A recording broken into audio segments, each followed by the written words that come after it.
In this AP Psych review video, we'll be taking a look at the Psychologists in Testing an Individual Differences unit.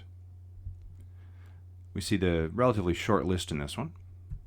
First, we have Alfred Binet. He was a French psychologist, created the first intelligence test for children. His goal was to create a tool to identify children who would need special help.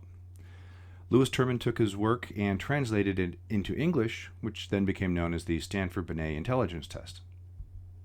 Sir Francis Galton had many roles, but one of the things that he did was created the idea of correlation and regression toward the mean. So he was a statistics guy. He looked at intelligence studies. He founded psychometrics. Dark side of Galton was that he was involved in eugenics, the selective breeding of human beings. Galton's idea of social Darwinism impacted and influenced Hitler and some of his friends. And he also coined the term nature versus nurture, or the phrase rather, not the term, the phrase nature versus nurture. Charles Spearman, he was into statistics and factor analysis in particular. He was the creator of the Spearman's rank correlation coefficient. That's your basic correlation score between -1 and +1 between two sets of data. He also looked at intelligence theories and created the idea of general intelligence, or G factor, which is a set of positive correlations among cognitive abilities that account for most of IQ. And he also posited that much of intelligence is heritable, which is to say within the context of groups, intelligence is within the genetic play that is there. Terman was a Stanford psychologist, translated Binet's test. He studied gifted children in what he called genetic studies of genius, which was a longitudinal study which continued after his death. He looked at gifted children, and what he discovered was that most were of good health, had good personalities, were successful, and achieved much. So that's a generalization, but because of course there were who had some issues and went to prison and whatnot, but mostly they had some pretty positive lives.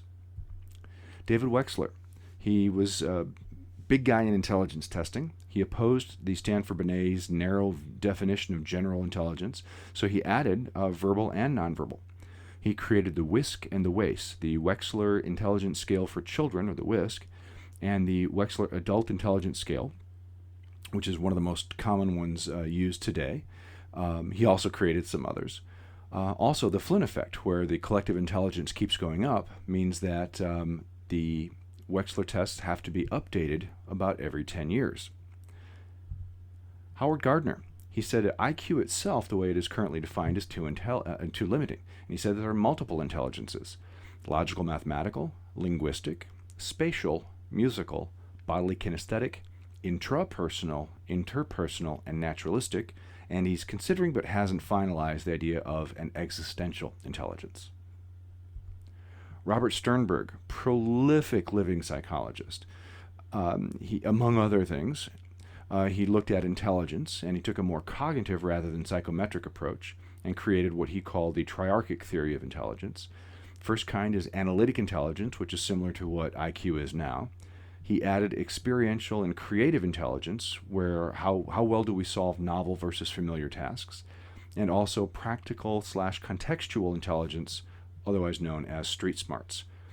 He's also written books on love and intuition and a number of other topics. And that's the end of this section.